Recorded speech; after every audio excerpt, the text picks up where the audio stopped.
Good morning dear student. I hope आप लोग ठीक होंगे। आप अपनी छुट्टियां बड़े अच्छे मज़े से काट रहे हैं। ओके, तो स्टार्ट करते हैं आज के होमवर्क को। एज यू नो, हमने अभी तक क्या पढ़ लिया? एसिड बेस को हमें स्टडी करना था। एसिड को हम स्टडी कर चुके हैं। लास्ट इन क्वेश्चंस को भी मैं वीडियो बना चुका हूँ, आपको दे चुका हूँ। एसिड जिन्हें हम मतलब खट्टी चीज़, हमारे खाने की जो चीज़ें हैं उन्हें 3 पार्ट में डिवाइड किया गया है। खट्टी चीज़ जिसे एसिड कहा गया है, बेस जिसे कड़वा चीज़ कहा गया, और सॉल्ट जिसे नमकीन चीज़ कहा गया। तो आप लोगों को भी ऐसी चीज़ें चखने को मिलती होंगी। तो स्टार्ट करते हैं अपने वीडियो को। जैसे कि आज हमें बेस को स्टडी स्टार्ट करना है। अब देखिए, जो बेस होता है, देखिए आप रियल लाइफ में बेस नहीं कहते कभी। रियल लाइफ में अगर कोई चीज़ को आप टच करते हो, फील करते हो, तो आप उन्हें कहते हैं दिस इज़, मतलब ये थोड़ा सा टेस्ट में कैसा है, कड़वापन है इसमें। इसमें जो बिटर है, बिटर है, दैट इज़ बिटर। तो बिटर मतलब दैट कड़वापन है। तो ठीक है, आप ये प्रॉब्लम है। मैं बच्चों को एसिड बेस और सॉल्ट पढ़ाता हूँ, बच्चे पर याद नहीं कर पाते। क्यों नहीं कर पाते? वो सोचते हैं कि ये कोई नई चीज़ पढ़ा रहे हैं सर, जबकि ये नई चीज़ नहीं है। अरे यार, किसी चीज़ को भी उठा के, जैसे स्पेस को मैं अपना चबाता हूँ या खाता हूँ, तो इसका टेस्ट मुझे कुछ फील होगा। जो फील होगा वो एसिड बेस साल्ट की कैटेगरी में मैं इसे डाल दूँगा। आई होप क्लियर है। तो ऐसे ही है बेस। तो जैसे कि मान लीजिए मैं साबुन को उठाता हूँ। साबुन कैसा हो, सोपी होता है। जो साबुन सोपी होता है, उस साबुन को खाता हूँ तो साबुन मुझे कैसा लगेगा? कड़वा लगेगा। कड़वा लगेगा तो फिर मैं उसे क्या कहता हूँ? बेस। देख लीजिए, लैंग्वेज से क्लियर कर देता हूँ। Baking soda is bitter in taste. Baking soda वगैरह साबुन वगैरह में डलता है, ठीक है, जिससे साबुन बनाए जाते हैं। तो if you rub it's solution, मतलब ये आटे की तरह होता है। If you rub it's solution, अगर सॉल्यूशन को रखोगे विद योर फिंगर में, इट फील सोपी, तो आपको साबुन सा फील होगा। तो यहाँ से बेस की डेफिनेशन बनी है, देखिए।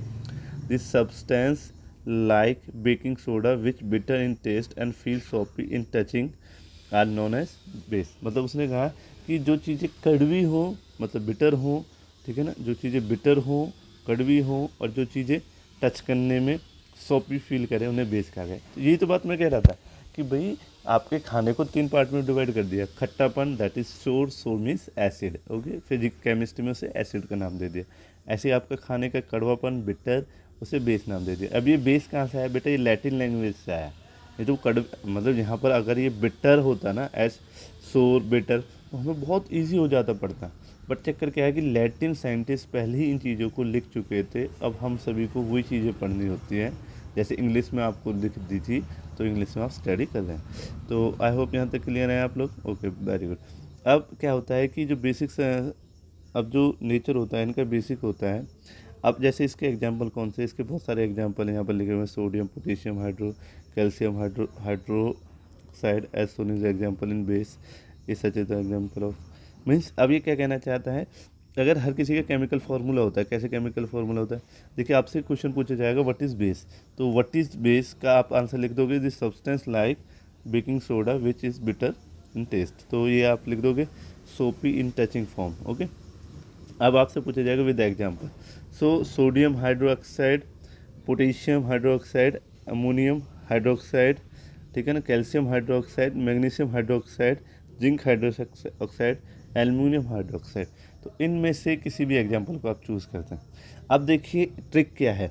देखिए, अगर मैं केमिकल फॉर्मूले देखूँ, इसके NOH, QOH, NHOH, CaOH2, MgOH2, ये क्या होते हैं जी? ये केमिकल फार्मूले होते हैं। हर किसी का केमिकल फार्मूला होता है, ठीक है ना।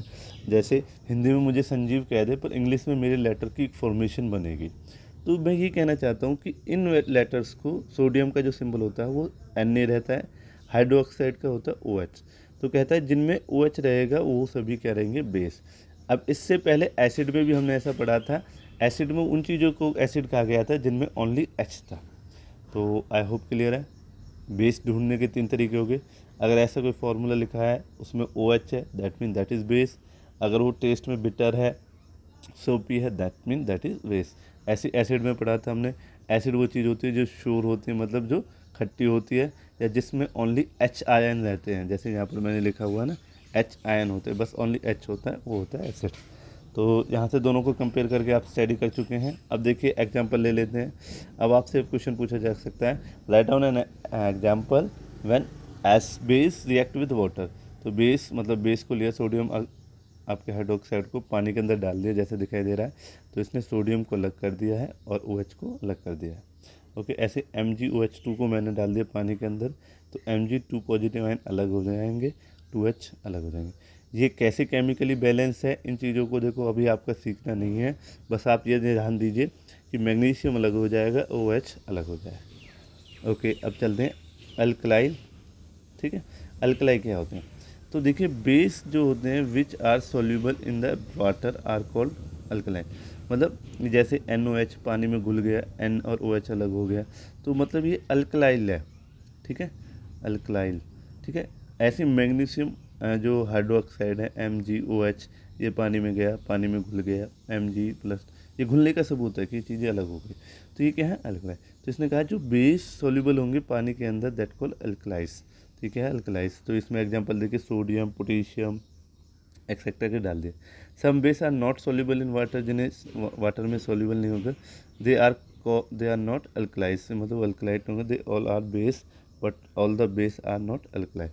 मतलब क्या कह रहा है कि हर कोई बेस अल्कलाइल नहीं है, पर अल्कलाइल वाला जो भी है, जैसे सोडियम हो गया, पोटेशियम हाइड्रोक्साइड हो गया, ये सभी क्या है? बेस।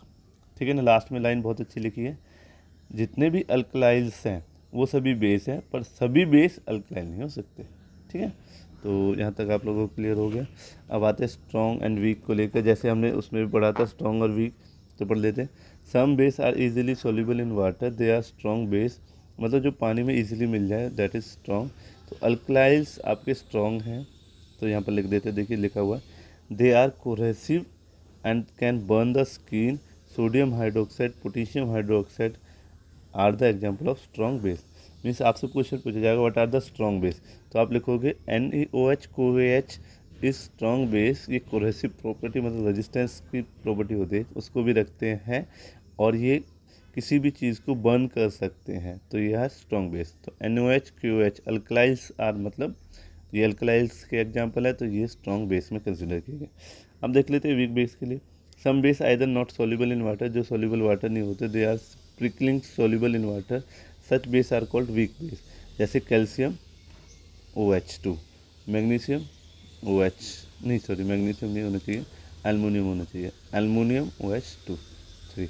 तो ये आपके क्या हो गए? Weak and strong. तो आई होप आप समझोगे।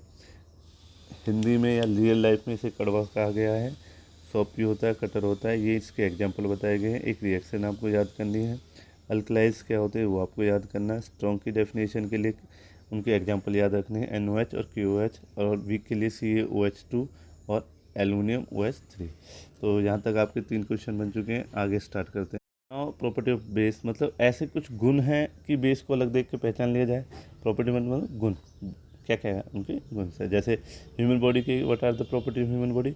Property of human body, we have 1 head, 2 legs, 2 hands. ठीक है ना, ये हमारी प्रॉपर्टी है कि हमारे पास, हमें किसी को पहचानना है, 2 हाथ 2 पैर और एक सिर वाली चीज़ है। तो ऐसी बेस की भी होती है बच्चों। क्या होता है? पहला बेटर होता है, मतलब कड़वा होता है, फिर लिटमस पेपर को क्या कर देता है? ब्लू, रेड को करता है ब्लू। अब देखिए ये बिटर होता है, एसिड्स क्या होता था बच्चों आपका? वेरी गुड, क्या होता था? खट्टा, सोर। ठीक है, ये रेड को ब्लू में कन्वर्ट कर रहा है, एसिड किसको क्या कन्वर्ट कर रहा था? ब्लू को रेड के अंदर। ओके, सोपी on the touch and cohesive, मतलब ये टच में सोपी साबुन वाला होता है, कोहेसिव मतलब ये रस्ट की प्रॉपर्टी होती है। देखिए आयरन में तो रस्ट लगता है, बट बाकी चीज़ों पे जो रस्टिंग की सी चीज़ें दिखती हैं उसे कोहेसिव कहते हैं। जैसे आपने देखा होगा कई कपड़े भी थोड़े से ऐसे हो जाते हैं, उन्हें टच करते हुए फट जाते हैं, तो वो रस्ट नहीं है, पर वो रस्ट जैसी प्रॉपर्टी है, जैसे आयरन पे लगता है रस्ट। तो बट इंग्लिश में रस्ट और cohesive they are synonyms. Okay, these are same words. Okay, तो आपको क्लियर हुआ, सोपी होता है, रस्टी होता है। दूसरा क्या करता है? OH नेगेटिव आयंस रखता है, जैसे मैंने अभी बताया था। तीसरा साल्ट और वाटर में रिएक्ट कर देता है। ठीक है, साल्ट और वाटर से दोबारा से। तो कड़वा होता है आपका, रेड लिटमस को ब्लू बनाता है, सोपी होता है, कोहेसिव होता है, OH आयंस को रखता है, और सॉल्ट और वाटर के साथ रिएक्शन करता है। तो ये आपके क्या हो गए इसके प्रॉपर्टी। अब स्टार्ट करते हैं इसके यूजेस को लेकर। यूजेस मतलब हम इनका क्या क्या बना चुके हैं। कड़वी चीज़ों को देखिए, सोडियम का commonly use as caustic soda में यूज़ किया। It help to cleaning the grass and oily surface, मतलब NaOH मतलब जो चीज़ हमें मिली कड़वी, इस कड़वी चीज़ से जितनी कड़वी होगी उतनी ज़्यादा स्ट्रांग होगी, ठीक है ना, इतना तो क्लियर है। तो ये NaOH बहुत ज़्यादा कड़वा होता है बच्चों, तो इससे हम ऑयल वाली चीज़ों को हटा लेते हैं। जैसे ऑयल कई बार आपने देखा होगा नींबू भी डाल देते हैं लोग, खट्टापन है उसमें, वो एसिड का काम था। ऐसे ही हमें कड़वी चीज़ें भी काम कर रही थी, कुछ जो चीज़ें हमें क्लीनिंग में यूज़ कर सकते थे, NaOH को हमने क्लीनिंग में यूज़ किया, कास्टिक सोडा के नाम से नाम जाना गया। अब बात करता हूँ सोडियम हाइड्रोक्साइड, फिर NaOH की बात करता हूँ। Use to manufacture the bleach agent, manufacturing for paper, जियोन, टेक्सटाइल, मेडिसिन। फिर मतलब हमने इसके बहुत यूज़ किया, हमने इसे क्लीनिंग एजेंट बनाया, इससे ऐसे एजेंट बनाए जो ब्लीच करेंगे। ब्लीच मतलब किसी के ऊपर दूसरी सतह दबा देना। पेपर बनाएंगे, रियॉन्स बनाएंगे, टेक्सटाइल मेडिसिन्स बनाएंगे। आई होप क्लियर है। NaOH आपका सफाई भी करेगा, NaOH आपके लिए मेडिसिन भी बनाएगा, NaOH आपके लिए ब्लीच भी करेगा, और NaOH पेपर में भी हेल्प करेगा, पेपर बनाने में। ओके ना, नेक्स्ट करते हैं। Calcium hydroxide is called slack lime. Slack lime मतलब क्या होता है? It is use to substitution of the cement in the low cost construction. It is use to the white washing building. मतलब COH जो होता है, जो आपका क्या होता है, ये मतलब जमा के एक प्रकार से सॉलिड की तरफ कन्वर्ट कर लिया जाता है, जो आपके सीमेंट की तरह काम करता है। ऐसे baking soda is known as sodium carbon carbonate, it added to the certain seeds for making the cooking, and soda gives the seed boil the cooking. मतलब क्या है कि कुकिंग में आप बेकिंग सोडा को यूज़ करते हैं, जिसका फॉर्मूला NaHCO3 होता है। और कैसे मैग्नीशियम है, मैग्नीशियम को भी आप कहाँ यूज़ करते हैं? बहुत सारी जगह, जैसे दूध में मैग्नीशियम के होते हैं, ठीक है। तो AlOH3, magnesium hydroxide also known as milk of the magnesium, और is a wonderful antacid. Ammonium hydroxide is use in the manufacturing of the household cleaner and many chemicals. देखिए mainly तो NaOH बहुत जगह use हो रहा था, base का, कड़वापन का। फिर COH हम जैसे बिल्डिंग वगैरह मटेरियल, सीमेंट वगैरह में यूज़ कर रहे थे।